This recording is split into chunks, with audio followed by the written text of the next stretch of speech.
Bonjour à tous et bienvenue à votre émission préférée In Studio. Je suis votre serviteur, le pasteur Douglas Kionjeka, et nous continuons notre série d'enseignements sur la fin est proche.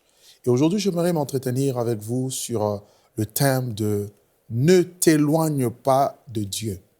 Ne t'éloigne pas de Dieu parce que à la fin des temps, beaucoup sont en train d'abandonner, beaucoup sont en train de lâcher, beaucoup sont en train de s'éloigner de Dieu. Bien avant de rentrer dans la parole de Dieu, je vous invite à la prière. Notre Père, j'aimerais te recommander ces instants. Je prie que tu puisses nous enseigner, nous instruire par le Saint-Esprit et que tu puisses nous aider à nous attacher à toi. Et pour toutes les personnes qui se sont éloignées de Dieu, que tu puisses les ramener à la bergerie, qu'ils soient comme des fils prodigues qui reviennent à la maison du Père. Inspire les paroles de nos cœurs, mon Dieu, et accorde-nous l'onction nécessaire pour atteindre tes buts et tes objectifs. Au nom de Jésus, avec action des grâces, je t'ai ainsi prié. Amen. Alors, je vous invite à prendre la parole de Dieu dans le livre de Genèse, au chapitre 3 déjà. Genèse au chapitre 3, à partir du premier verset jusqu'au verset 9. On peut prendre jusqu'au verset 10. La Bible dit, le serpent était le plus rusé de tous les animaux de champ que l'Éternel Dieu avait fait. Et il dit à la femme, Dieu a-t-il réellement dit, vous ne mangerez pas de tous les arbres du jardin? La femme répondit au serpent, nous mangeons du fruit des arbres du jardin. Mais quant au fruit de l'arbre qui est au milieu du jardin, Dieu a dit, vous ne mangerez point et vous n'y toucherez point, de peur que vous ne mouriez. Alors le serpent dit à la femme, vous ne mourrez point, mais Dieu sait que le jour où vous en mangerez, vos yeux s'ouvriront et vous serez comme Dieu, connaissant le bien et le mal. La femme vit que l'arbre était bon à manger et agréable à la vue et qu'il était précieux pour ouvrir l'intelligence. Elle prit de son fruit et en mangea et en donna aussi à son mari qui était auprès d'elle et il en mangea. Les yeux de l'un et de l'autre s'ouvrirent et ils connurent qu'ils étaient nus. Ayant cousu de feuilles de figuier, ils s'en firent des ceintures. Alors ils entendirent la voix de l'Éternel Dieu qui parcourait les jardins vers le soir, et l'homme et sa femme se cachèrent. Ils se cachèrent loin de la face de l'Éternel Dieu, au milieu des arbres du jardin. Mais Dieu, l'Éternel Dieu, appela l'homme et dit, où es-tu? Et il répondit, j'ai entendu ta voix dans le jardin, j'en ai eu peur parce que je suis nu et je me suis caché. Waouh! Alors ici, nous voyons Dieu crée l'homme, Adam et Ève, il le place dans le jardin d'Éden que lui-même avait planté. Et tout était beau, l'homme et la femme étaient en parfaite communion, en parfaite relation avec le Seigneur. Ils vivaient dans la gloire de Dieu, la présence de Dieu était même l'élément naturel de sa vie parce que tel l'homme, tel un poisson et vit dans un environnement naturel qui est l'eau, la gloire de Dieu est aussi l'environnement naturel pour l'homme. C'est-à-dire nous avons été créés pour vivre dans la présence de Dieu, pour vivre dans la gloire de Dieu. Et voici comment Satan a réussi à sortir l'homme de la présence de Dieu, à éloigner l'homme de Dieu. Bien-aimé, Satan cherche toujours à éloigner les hommes, le maximum d'hommes de Dieu. C'est ça son but. Il a fait avec nos premiers parents, Adam et Ève, il a réussi à les éloigner de Dieu alors qu'ils avaient reçu un ordre de Dieu qui était clair. Dieu avait dit à Adam, tu pourras manger de tous les arbres du jardin, mais tu ne mangeras pas à l'arbre de la connaissance du bien et du mal. Parce que le jour où tu en mangeras, tu mourras, certainement. Or, lorsqu'on s'éloigne de Dieu, c'est la mort. C'est la mort. Le salaire du péché, c'est la mort. Quand tous sont péchés et sont privés de la gloire de Dieu. Et le Satan le sait, lui-même étant déchu de cette gloire qu'il avait au ciel, il a été précipité sur la terre, il fait de son mieux pour éloigner le maximum d'hommes et de femmes créés à l'image de Dieu, loin de leur Dieu, loin de leur Créateur. Et quand ils ont péché, l'homme n'était plus au lieu du rendez-vous et il a commencé à se cacher. Il dira, je me suis caché lorsqu'on s'éloigne de Dieu, on se cache loin de la face de Dieu. On fuit la présence de Dieu. On fuit la lumière parce que lorsqu'on s'éloigne de Dieu, on commence à vivre dans les ténèbres. On commence à faire des choses que Dieu réprouve. On commence à aimer les choses que Dieu hait, les choses que Dieu n'aime pas. Et c'était le cas d'Adam et Ève. Alors, à partir de là, les hommes ont commencé à s'éloigner de Dieu. Mais Dieu a toujours voulu rapprocher l'homme, a toujours voulu être au milieu des hommes, marcher avec l'homme, être avec l'homme. D'ailleurs, il dira, je serai votre Dieu, vous serez et votre Père, et vous serez pour moi des fils et des filles. Je marcherai au milieu de mon peuple. Dieu désire être avec son peuple. Dieu désire marcher avec son peuple, mais Satan veut éloigner les hommes de Dieu. Et c'est ce qui s'est passé aussi avec Caïn. Lorsque Caïn a tué son frère, avant qu'il tue son frère, Dieu l'avait averti de ne pas mal agir. Mais lorsqu'il a tué son frère, le Seigneur avait mis un signe sur lui. Et la Bible nous dit ceci dans Genèse chapitre 4, le verset 16. « Puis Caïn s'éloigna de la face de l'Éternel et habita dans la terre de Nod à l'orient d'Éden. » Caïn s'est éloigné de Dieu. Pourquoi? À cause de son péché, de son crime, à cause de sa rébellion, et il ne voulait pas se repentir et il s'est éloigné de Dieu. S'éloigner de Dieu, en d'autres termes, c'est aussi abandonner la foi, abandonner la parole de Dieu, abandonner Dieu. C'est ce qu'on appelle aussi l'apostasie. L'apostasie. Lorsqu'on tombe dans l'apostasie, on s'éloigne de Dieu. Apostasie, c'est un mot qui vient du grec apostasia, qui est dérivé du verbe grec aphistémie, et qui est traduit par se détourner. Lorsqu'on devient apostat, apostasier, c'est chuter, tomber, c'est faire défection par rapport à la foi, se retirer et se détourner de quelque chose à laquelle on adhérait auparavant. C'est l'homme était avec Dieu, mais il s'est détourné de Dieu. C'est l'abandon de Dieu. Et le diable fait tout pour que les hommes s'éloignent de Dieu. Lorsqu'on s'éloigne de Dieu, on coupe les relations même du salut avec le Seigneur. On brise toute unité, toute union qu'on avait avec lui, et la foi qu'on est bien évidemment un naufrage. Et abandonner Dieu, en d'autres termes, c'est aussi quitter le chemin du Seigneur. Il y a des gens qui ont quitté la voie de Dieu, le chemin de Dieu. Abandonner Dieu, c'est aussi couper la communion et l'intimité avec Dieu. Et vous allez voir, le temps dans lequel nous sommes, les temps de la fin, il y a tellement de choses et les choses vont tellement vite qu'on n'a plus le temps d'être connecté à Dieu. On est connecté dans les réseaux sociaux, on est connecté à la télévision, on est connecté aux affaires, on est connecté aux programmes, aux projets, on est connecté à tout, sauf Dieu. Dieu n'est plus une priorité pour les gens. Et beaucoup de gens qui peuvent même aller à l'église, malheureusement, ont déjà abandonné Dieu ou se sont éloignés de Dieu. S'éloigner de Dieu, c'est aussi devenir incrédule, ne plus croire. Il y a des gens qui ont du mal, même s'ils peuvent venir à l'église, de croire encore en Dieu et croire en sa parole. C'est-à-dire elles sont là, ces personnes, mais elles sont loin de Dieu. Elles sont loin, loin, loin de Dieu. Alors regardez ce qui se passe lorsqu'on s'éloigne de Dieu. Prenez avec moi Jérémie, chapitre 2, le verset 13. Nous allons prendre Jérémie, le livre du prophète Jérémie, au chapitre 2, le verset 16. S'éloigner de Dieu est un péché aux yeux de Dieu. La Bible dit ceci. Car mon peuple a commis un double péché. Jérémie 2, verset 13. Ils m'ont abandonné, moi qui suis une source d'eau vive, pour se creuser des citernes crevassées qui ne retiennent pas l'eau. Dieu s'adresse à son peuple. Il dit, mon peuple a abandonné, a commis un double péché. Le premier péché, c'est qu'ils m'ont abandonné. Ils se sont éloignés de moi. Mon peuple s'est éloigné de moi. Un, il a péché. Deuxièmement, il a creusé des citernes crevassées. Des citernes, c'était comme des réservoirs souterrains où on gardait de l'eau en cas, par exemple, de crise ou de sécheresse, des choses comme ça. Ou encore pour abreuver les animaux. Et on creusait des citernes alors que Dieu nous dit, il n'est pas une citerne. Dieu est une source intarissable. Jésus dit, celui qui croit en moi, des sources d'eau vive jailliront de son sein jusqu'à dans la vie éternelle. Donc, lorsqu'on s'éloigne de Dieu, on creuse des citernes. Les citernes sont une image de la religion. La religion, c'est tout ce qu'on met en place pour se justifier, pour essayer d'aller vers Dieu, alors que Dieu vient vers nous par la communion que nous avons avec le Saint-Esprit par Jésus-Christ.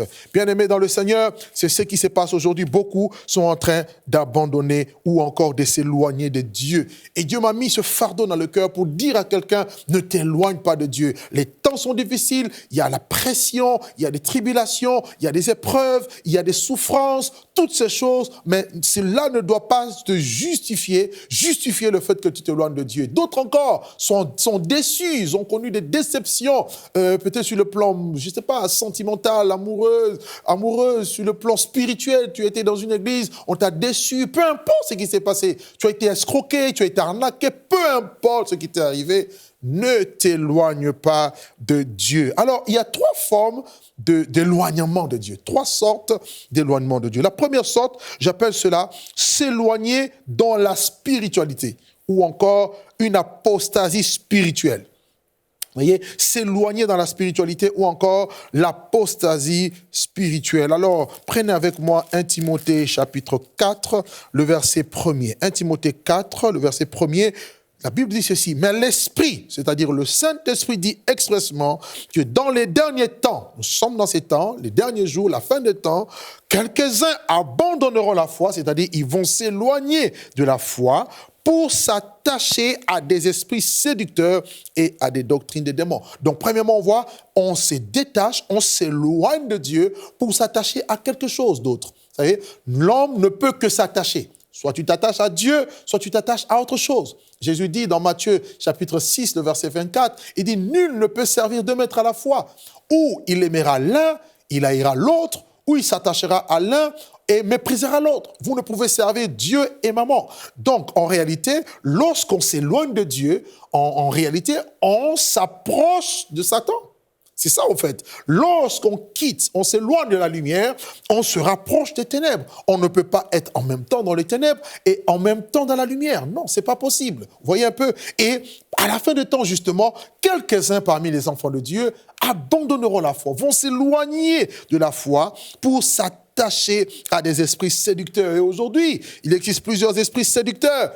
Les esprits des pythons, par exemple, qui amènent des fausses révélations, la divination, la sorcellerie. Vous avez de plus en plus de chrétiens, certains chrétiens, je veux dire, qui abandonnent, qui s'éloignent de Dieu pour aller dans le spiritisme, pour aller voir les féticheurs, pour entrer dans l'occultisme, pour rentrer dans des pratiques telles que la nécromancie, toutes ces choses. Pourquoi? Parce qu'ils veulent avoir une certaine sécurité, mais en dehors de Dieu. Ce sont des citernes crévassées qui ne retiennent pas l'eau, car aucun homme, aucun esprit ne peut apporter la solution ou encore le soulagement. On nous parle des esprits de Python, par exemple. On nous parle qu'il y a un esprit de divination, des esprits de Jézabel, un esprit de contrôle, de la sorcellerie, cet esprit qui pousse à manipuler les gens, à dominer, à écraser les personnes. Et malheureusement, certaines personnes s'éloignent de Dieu pour rentrer dans ces pratiques, pour rentrer dans des choses vaines. Il y a aussi l'esprit des mamans, qui est la cupidité, ou qui est en train de sévir certaines personnes aujourd'hui. Et la parole de Dieu nous dit encore ceci, dans le livre de 2 Thessaloniciens. 2 Thessaloniciens au chapitre 2, nous dit ceci, à partir du premier verset. Pour ce qui concerne l'avènement de notre Seigneur Jésus-Christ et notre réunion avec lui, nous vous prions, frères, de ne pas facilement vous laisser ébranler dans votre bon sens et de ne pas vous laisser troubler, soit par quelque inspiration, soit par quelques paroles ou par une lettre qui semblerait venir de nous, comme si le jour du Seigneur était déjà là. Que personne ne vous séduise d'aucune manière, car il faut que l'apostasie soit arrivée auparavant et qu'on ait vu paraître l'homme impie, le fils de la perdition. Donc la parole nous enseigne qu'avant l'enlèvement, avant l'avènement du Seigneur, avant notre réunion avec lui au ciel, beaucoup vont apostasier, beaucoup vont s'éloigner de Dieu, Frères et sœurs, que ce ne soit pas ton cas. Jésus a dit, celui qui persévérera jusqu'à la fin sera sauvé. Alléluia. Et ça, c'est l'œuvre du diable. Dans 2 Corinthiens chapitre 11, le verset 3 à 4, Paul dit, de même que le serpent séduisit Ève par sa ruse, je crains que vos pensées, vos cœurs ne se corrompent et ne se détournent de la simplicité à l'égard de Christ. Et Satan fait tout pour voiler le cœur des chrétiens, pour les éloigner cette manière spirituelle de Dieu, où les gens viennent peut-être à l'église, mais n'ont pas une spiritualité profonde. Ils ne sont pas spirituels. Ils sont charnels ou encore ils sont des hommes et femmes animales. Frères et sœurs dans le Seigneur, que cela ne soit pas ton cas. La deuxième manière de s'éloigner de Dieu, j'appelle cela s'éloigner sur le plan doctrinal. Là, ça concerne les chrétiens. Ça peut concerner aussi les serviteurs de Dieu, les enfants de Dieu qui peuvent fréquenter l'Église, mais sur le plan doctrinal, ils se sont éloignés ou encore ils se sont écartés. Le même texte de 1 Timothée 4, 1 nous dit que l'Esprit dit expressément que dans les derniers temps, quelques-uns abandonneront la foi pour s'attacher premièrement à des esprits séducteurs, deuxièmement à des doctrines des démons, c'est-à-dire les enseignements qui sont inspirés par les démons. Ils brennent les Écritures, ils tordent le sens parce que Satan est spécialiste dans le fait de tordre le sens des Écritures. Il a fait lors de la tentation de Jésus dans le désert. Il essaie de tordre le sens pour donner un autre sens à ce que les Écritures disent. Nous devons rester. Aucune parole de l'Écriture ne doit être l'objet d'une interprétation particulière. Et là, il possède les faux prophètes, il possède les faux docteurs pour amener des fausses doctrines, amener des doctrines pernicieuses, des doctrines des démons.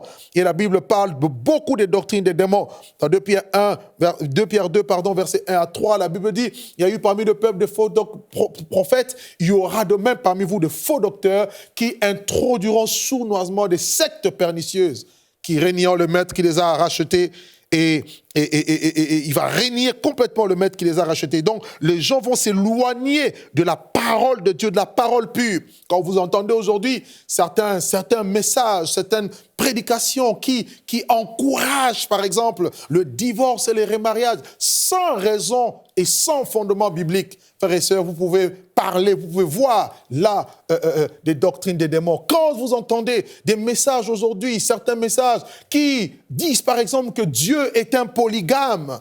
Dieu est un polygame. On favorise la polygamie. Vous comprenez que les doctrines des démons sont rentrées dans l'Église, parmi les enfants de Dieu. Quand aujourd'hui on nous parle à outrance de culte des anges, les cultes des anges, nous comprenons que les doctrines des démons sont rentrées et beaucoup sont en train de s'éloigner.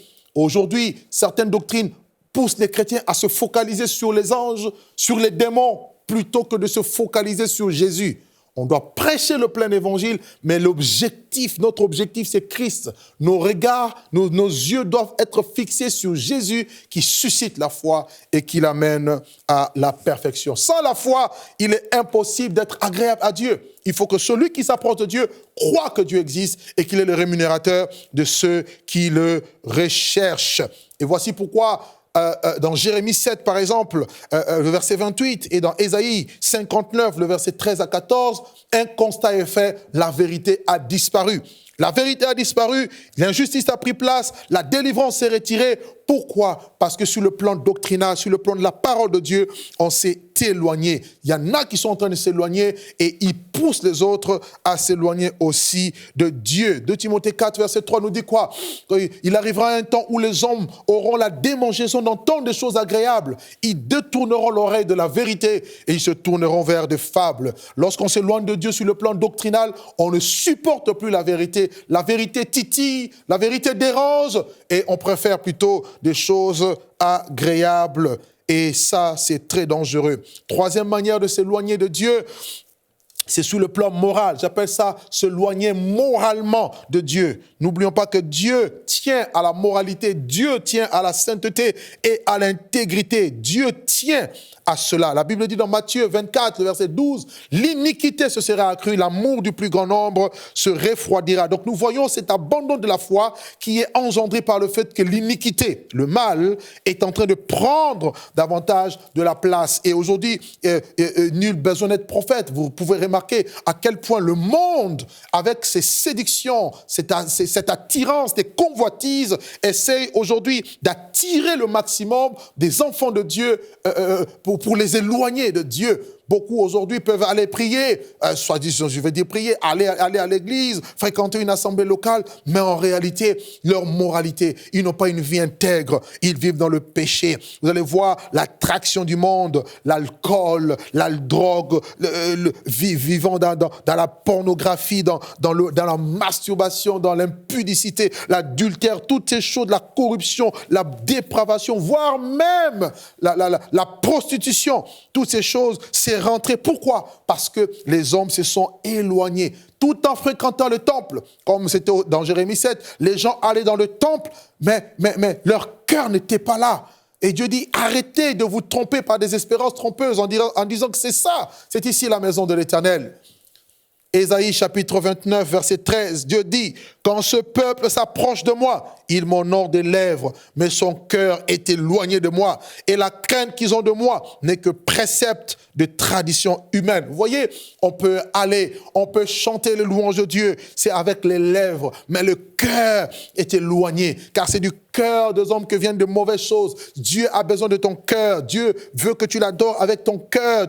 Il dit, tu aimeras le Seigneur ton Dieu de tout ton cœur, de toute ton âme, de toute ta force et de toute ta pensée. Et malheureusement, les cœurs sont en train de s'éloigner. Ne t'éloigne pas de Dieu. Ne viens pas seulement à l'église pour chanter parce que tu as une belle voix, parce que tu es un musicien professionnel. C'est bien ces choses, mais ce que Dieu attend d'abord, ce n'est pas ton professionnalisme, c'est ton cœur qu'il a besoin. Il a besoin que tu sois proche de lui, une vie d'intimité, que tu aies soif de Dieu et que tu le recherches de tout son cœur. David pouvait dire, mon âme soupire après l'Éternel, après le Dieu vivant.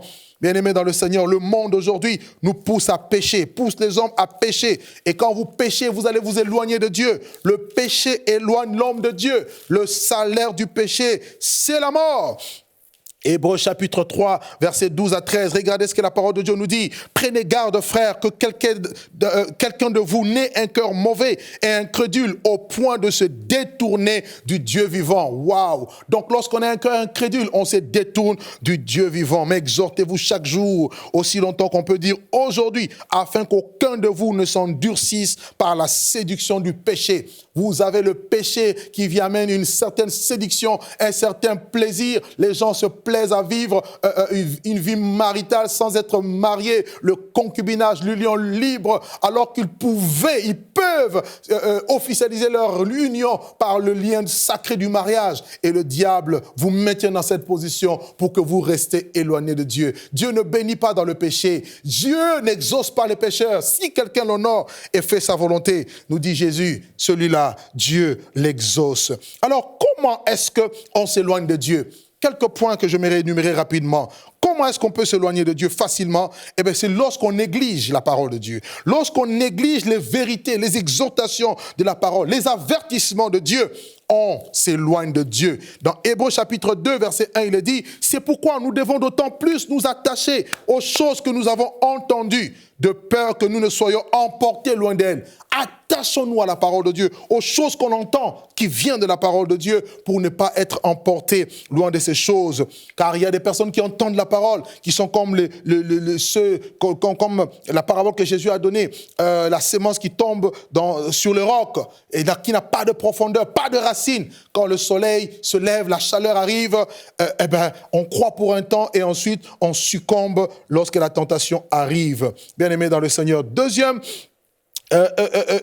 réalité qui fait qu'on puisse s'éloigner de Dieu, c'est lorsque on commence petit à petit à quitter la présence de Dieu, à quitter la vie de prière, le culte personnel, le culte familial, le fait de fréquenter une église locale, parce qu'il y a aussi des chrétiens aujourd'hui qui pensent qu'ils peuvent prier, avoir une bonne spiritualité tout en n'ayant pas d'église locale. Le plan de Dieu, c'est l'église. C'est Jésus qui a bâti son église. Et la Bible dit dans Hébreux 10, le verset 25, n'abandonnez pas votre assemblée comme c'est la coutume de quelques-uns. L'assemblée va permettre de garder la chaleur spirituelle, cette chaleur avec les frères et sœurs. Pourquoi? Dans Actes 2, 42, il est dit, ils persévérer dans les enseignements des apôtres, dans la fraction du pain, dans la communion fraternelle et dans les prières. Les choses qui vont nous garder dans cette chaleur de la présence de Dieu. Ce sont aussi des choses que nous retrouvons à l'église. Donc, ne quitte pas l'église. Si tu as quitté l'église, retrouve une église où Christ est glorifié, où la vérité est prêchée. Et là, attache-toi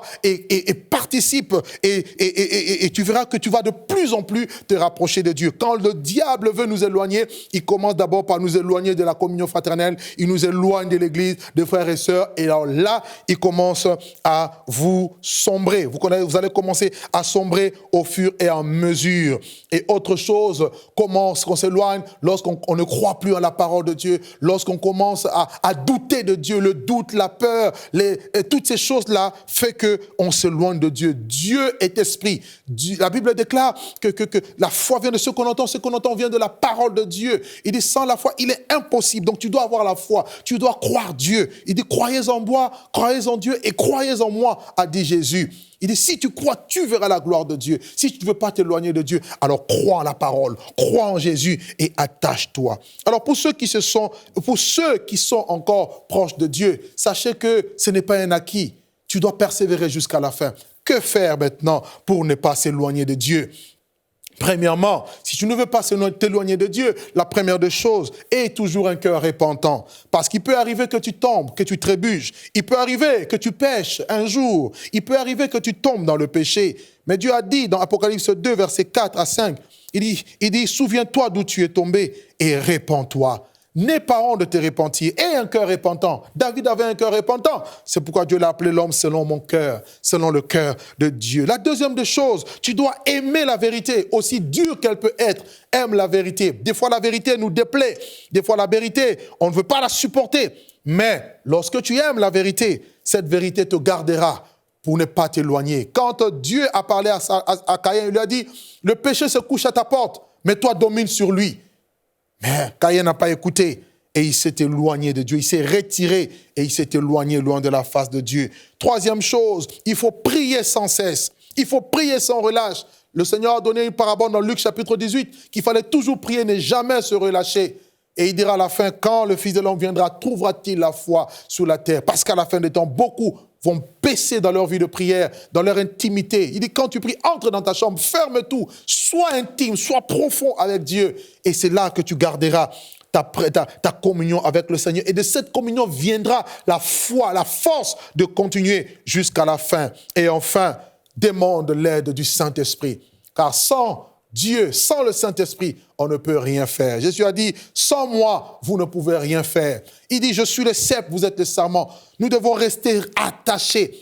Tant que nous serons attachés, nous aurons la sève qui vient de Jésus. Tant qu'on sera attaché à Jésus, il dit, attachez-vous aux choses d'en haut où Christ est assis à la droite de Dieu et ne vous attachez pas aux choses d'en bas. Aujourd'hui, le monde, avec la pression, tout ce qu'il y a, veut nous asphyxier, nous attirer vers le bas. Nous attachons-nous. Ayons nos regards fixés sur le Seigneur. Attachons-nous à la vision céleste. Du reste, nous sommes des voyageurs et des pèlerins sur la terre. Le Seigneur viendra chercher ceux-là qui lui appartiennent, ceux-là qui sont à lui, ceux-là qui marchent avec lui, ceux-là qui s'attachent à lui. Marche avec le Seigneur, ne t'éloigne plus de Dieu. Si tu t'étais éloigné, j'aimerais que tu pries avec moi pendant ce peu de temps qui nous reste. Seigneur Jésus, j'ai entendu ta voix, ta parole, et aujourd'hui, je prends la décision de revenir dans ta maison, dans ta présence. Je m'étais éloigné dans mes péchés, je m'étais éloigné dans mes iniquités. J'ai fait des choses qui ne t'ont pas donné gloire.